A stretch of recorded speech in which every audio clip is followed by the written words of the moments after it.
Mesdames, Mesdemoiselles et Messieurs, je fais une toute petite vidéo pour interpeller le président Alassane Ouattara sur le cas de mon président, notre vénéré président, le président Tidjane Thiam, président du PDCI-RDA. Nous avons connu le président Alassane Ouattara, qui était Premier ministre, et il était une personnalité très importante du PDCI-RDA. Mais le comportement du président Alassane Ouattara a eu pour conséquence de briser le PDCI-RDA à un moment donné, avec tout ce qui s'en est suivi, des affaires de coup d'État, des affaires qui ne sont pas bonnes. Et donc, je voudrais parler un peu au président Alassane Ouattara, président de la République de Côte d'Ivoire, avec un langage très posé, un langage de fils. Monsieur le président Alassane Ouattara, l'âge que vous avez l'âge d'un père. Et en Afrique, comme l'a dit Amadou Hampâté-Bâ, le sage africain Amadou Hampâté-Bâ, en Afrique, lorsqu'un vieillard meurt, c'est une bibliothèque qui brûle. Et je pense humblement que le président Alassane Ouattara, peut-être dans l'exercice de ses fonctions à la tête de l'État, il subit certainement des contraintes. Moi, je n'ai jamais été président de la République, je n'ai jamais été ministre, mais je sais qu'il y a des contraintes qui sont liées à cette fonction. Le président Alassane Ouattara a été ami intime à monsieur le ministre, son excellence, Amadou Thiam, qui est le papa de mon président, le président Tidjane Thiam. Ce que nous ne comprenons pas, que je ne comprends pas personnellement, cette haine viscérale que le président Alassane Ouattara nourrit pour le président Tidjane Thiam, président du PDCI-RDA. Je dis au président Alassane Ouattara, souvent, il faut être observateur, il faut être très stratège et très réfléchi devant les situations. Quand nous voyons la Côte d'Ivoire aujourd'hui, le président Alassane Ouattara, il a 85 ans, donc il est fatigué d'âge.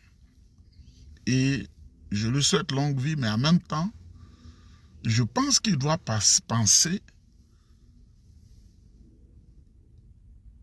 à sa vie après le pouvoir, parce que je lui souhaite une longue vie. On ne peut pas souhaiter meilleur que ça dans la vie d'un individu. Tidjane Thiam est son fils. Parce que le fils du frère, le fils de l'ami, est ton fils. Le président Tidjane Thiam est arrivé en Côte d'Ivoire pour contribuer aussi à sa manière, avec l'expérience acquise en tant que ministre en Côte d'Ivoire, ministre du plan du développement, et toutes les structures glorieuses qu'il a dirigées à l'international. On voudrait le voir aussi à la tête du pays pour apporter sa modeste contribution à l'évolution du pays. Mais ce qu'on constate, on a l'impression que le président Alassane Ouattara ne veut pas véritablement de la relève à la tête du pays. Il est vieux. Et nous autres, nous voulons vieillir, avoir son âge. Mais quand on a cet âge-là, on sait qu'un jour nous allons partir. Nous allons aller vers Dieu. Et aller dans le bon sens vers Dieu. Mais le président Alassane Ouattara ne l'entend pas de cette oreille-là. Vous savez, le président Alassane Ouattara a fait la guerre au FPI, au régime du président Laurent Gbagbo et à tous les Ivoiriens avec les bombardements français et tous les coups bas qu'il mène à la tête du pays. Je voudrais lui dire sincèrement, cher père, vu votre âge, monsieur le président, quand on fait des calculs, celui qui peut vous protéger en dehors du pouvoir, c'est le président Tidjane Thiam. Ce n'est pas quelqu'un d'autre. C'est un homme de paix, un homme résilient devant toutes les situations de la vie, un homme qui n'est pas violent, qui n'est pas vindicatif, Je suis d'ailleurs à son image. Je voudrais demander au président Alassane Ouattara de se ressaisir. Parce que, à un moment donné, on dit trop c'est trop. Je voudrais lui dire trop c'est trop. Qu'il se ressaisisse. Et qu'il cesse d'écouter ces gens qui sont autour de lui et qui, je ne le souhaite pas, un jour diront, on lui a parlé, il n'a pas compris. Alassane Ouattara, qui, dit-on, est économiste, a surendetté le pays. Aujourd'hui, on est à 44 milliards, 44 000 milliards de francs CFA. Alors qu'on nous disait qu'il a redressé l'économie du Japon. Aujourd'hui, à cause de son comportement, les gens disent qu'il est économiste de Koumassi.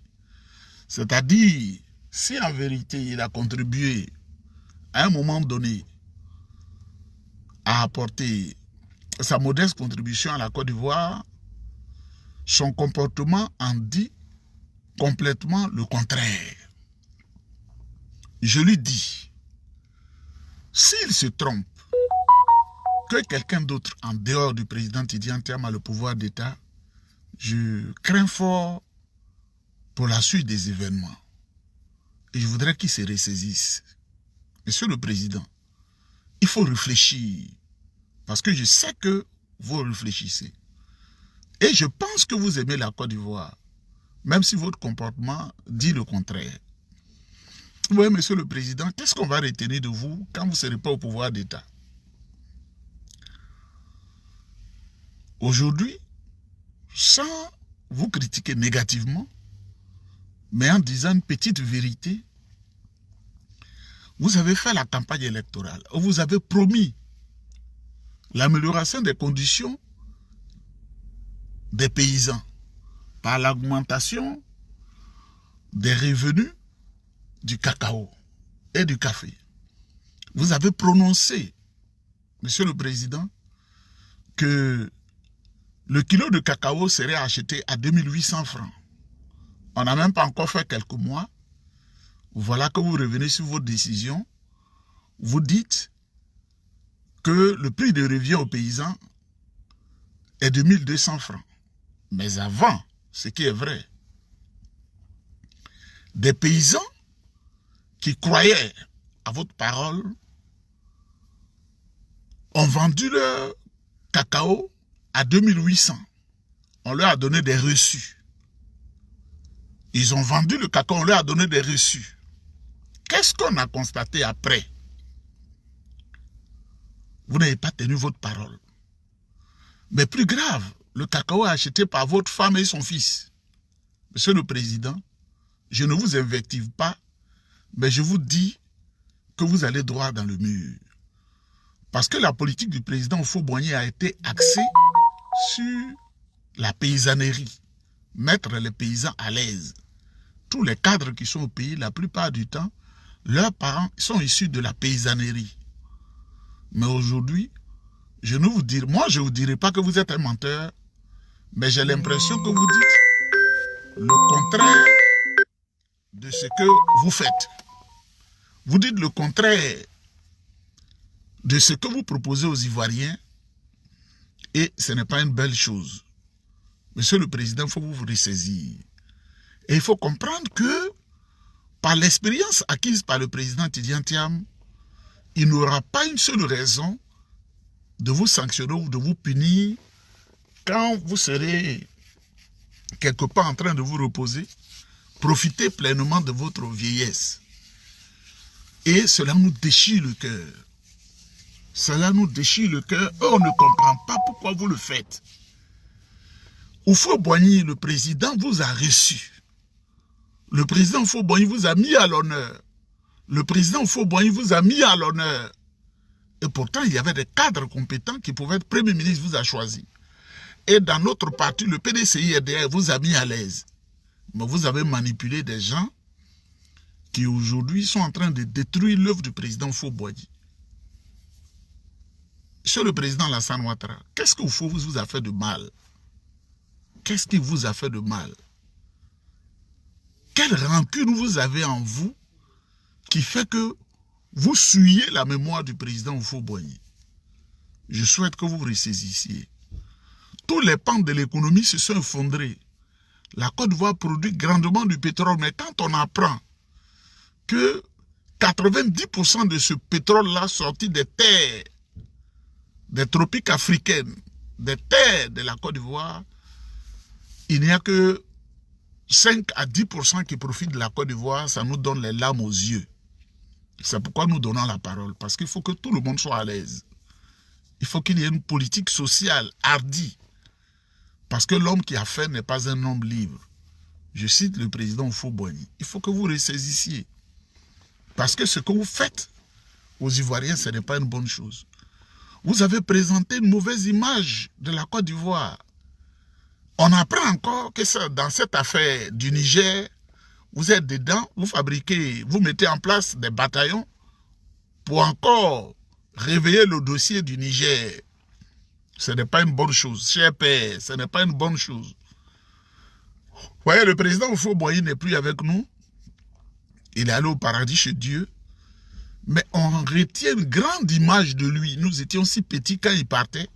Mais on pense à lui jusqu'à aujourd'hui. Et même si on pouvait s'adresser directement à Dieu, on allait demander à Dieu de le ressusciter, de le faire revenir pour la construction de la Côte d'Ivoire. Il n'y a plus d'internat. Il n'y a plus de bourse au secondaire. Il n'y a plus de bourse dans l'enseignement supérieur. Il n'y a plus de bourse pour la recherche scientifique.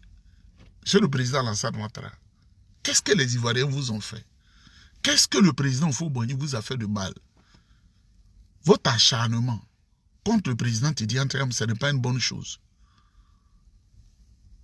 Vous utilisez des artifices de lois qui ne marchent pas du tout, qui ne sont pas adaptés à la situation actuelle de la Côte d'Ivoire. Quelqu'un qui n'a jamais volé, qui n'a jamais tué, qui n'a jamais escroqué, qui a travaillé dans des institutions nobles, qui reçoit des prix, qui glane des prix à l'international, vous trouvez les moyens pour dire Tidjane Thiam, il n'est pas candidat. Vous trouvez des moyens pour financer des gens pour détruire le PDCI-RDA. Au lieu de prendre cet argent pour développer la Côte d'Ivoire, vous prenez cet argent pour vous acheter des gens au PDCI-RDA avec pour seul objectif de détruire la Côte d'Ivoire, détruire la mémoire du président Houphouët-Boigny. Monsieur le Président, il faut vous ressaisir.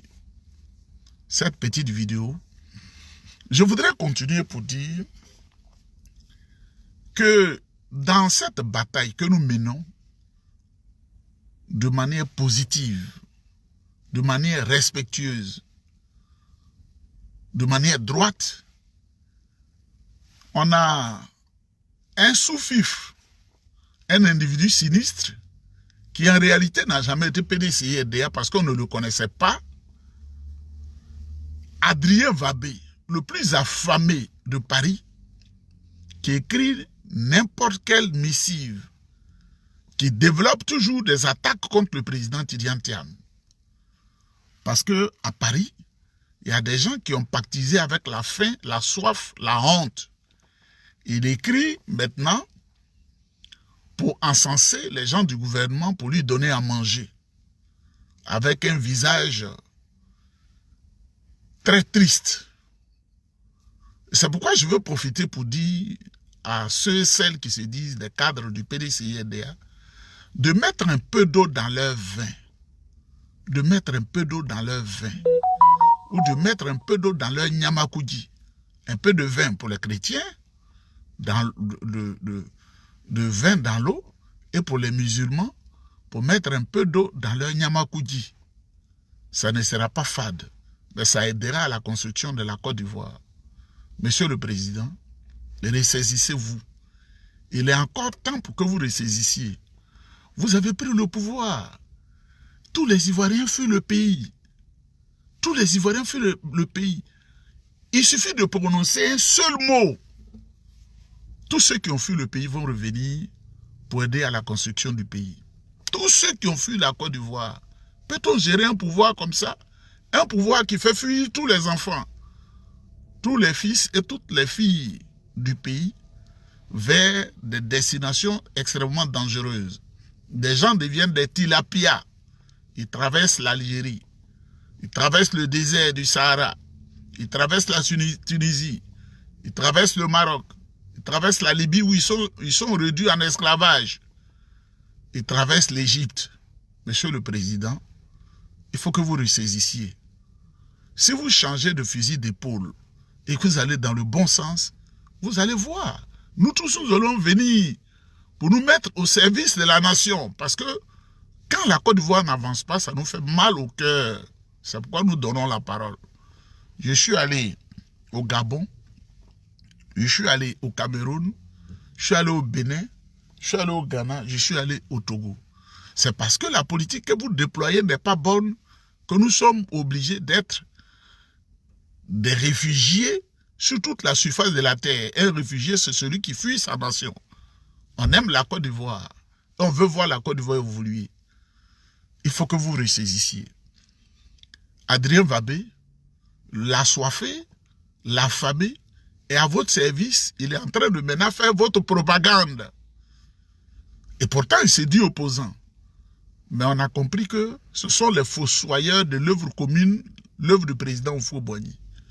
Mesdames, Mesdemoiselles et Messieurs, vous qui avez la possibilité de parler à Alassane Ouattara, il faut lui parler. Parce que les décisions qu'il prend ne sont pas bonnes. Attaquer le Niger, attaquer le Burkina, attaquer le Mali, ce n'est pas une bonne chose. Parce que c'est un bagage lourd qu'il va laisser. Aujourd'hui, les pays de l'AES, qui sont des pays accueillants, n'ont plus une bonne image de la Côte d'Ivoire parce que la Côte d'Ivoire est vue comme un pays de déstabilisation, un pays de djihadistes. Votre complice Adrien Wabé, il ne pourra pas détruire l'œuvre du président Houphouët-Boigny parce que le PDCI est dans le cœur. Si vous avez de l'argent, monsieur le président, il faut mettre des médicaments dans les hôpitaux. Pour qu'un jour on se souvienne de vous. C'est de ça qu'il s'agit. Vous voyez, à l'international, la Côte d'Ivoire n'a plus un bon nom. La Côte d'Ivoire n'a pas un bon nom. La Côte d'Ivoire n'a pas du tout un bon nom. Et ceux qui savent que nous sommes d'origine africaine et ivoirienne, leur manière de parler de la Côte d'Ivoire fait que nous avons honte, nous avons mal au cœur. Monsieur le Président, il faut changer. Il faut changer votre manière de voir. Vous êtes un papa. Vous devez être un rassembleur. Parce que quand on analyse les situations, avec tous les actes posés, les mauvais actes, il n'y a pas quelqu'un, je vous le dis, il n'y a pas quelqu'un au sein du RDR, RHDP, qui peut vous remplacer, valablement. Il n'y en a pas. Il n'y en a pas. Les Ivoiriens n'accepteront pas ça. Il faut prononcer un discours pour rapprocher les Ivoiriens, pour mettre en confiance les dirigeants du PDCI et RDA qui ne vous ont rien fait. Vous donnez 20 ans, 20 ans, 20 ans, 20 ans de prison. Ça là, Adrien Wabé ne voit pas cela. Mais vous excellez dans la corruption, vous excellez dans le mal. Je me prépare à aller à Djibouti, parce que cette partie de l'Afrique, je dois aussi la connaître. À Djibouti et en Afrique du Sud. Monsieur le Président, vous êtes un papa. Je vous demande de revoir vos méthodes, votre manière de faire. N'envisagez plus d'attaquer les pays. Ce n'est pas ça le rôle de la Côte d'Ivoire. La Côte d'Ivoire était toujours au rendez-vous de l'unité africaine. Le président Houphouët-Boigny n'est-il pas celui-là qui a été au cœur de la mise en place de l'organisation de l'unité africaine qui est aujourd'hui Union africaine aujourd'hui. Monsieur le Président, c'est ce que je voulais dire. C'est un mal de cœur que j'ai parce que je sais que vous pouvez encore corriger beaucoup de choses. Vous pouvez mettre les gens en confiance, les élèves, les étudiants. Parce que ceux qui opèrent dans l'ombre, ils le font en votre nom. Et c'est vous qui prenez les coups et que vous changez. Didier Anterne n'est pas votre ennemi. Qu'avec le président Didier Anterne, nous allons avancer. Nous tous, nous ne pouvons pas être au RDR, nous ne pouvons pas être au RHDP. Parce que le multipartisme doit être réel en Côte d'Ivoire. N'en déplaise aux assoiffés d'argent, aux affamés, qui, eux, ils savent dire aux gens, faux type là, quelqu'un qui mange bien, qui vit dans un contexte de bien, qui roule dans de grosses voitures, qui passe partout dans le monde. Si Dieu me prenait aujourd'hui, j'irais l'âme en paix vers Dieu. Mais comme je sais que je vais à 96 ans, je vais rejoindre Dieu à 96 ans, je voudrais que le président Alassane Ouattara en tienne compte et qu'il n'écoute pas ceux qui sont en train de le perdre. Que Dieu vous bénisse, que Dieu fasse du bien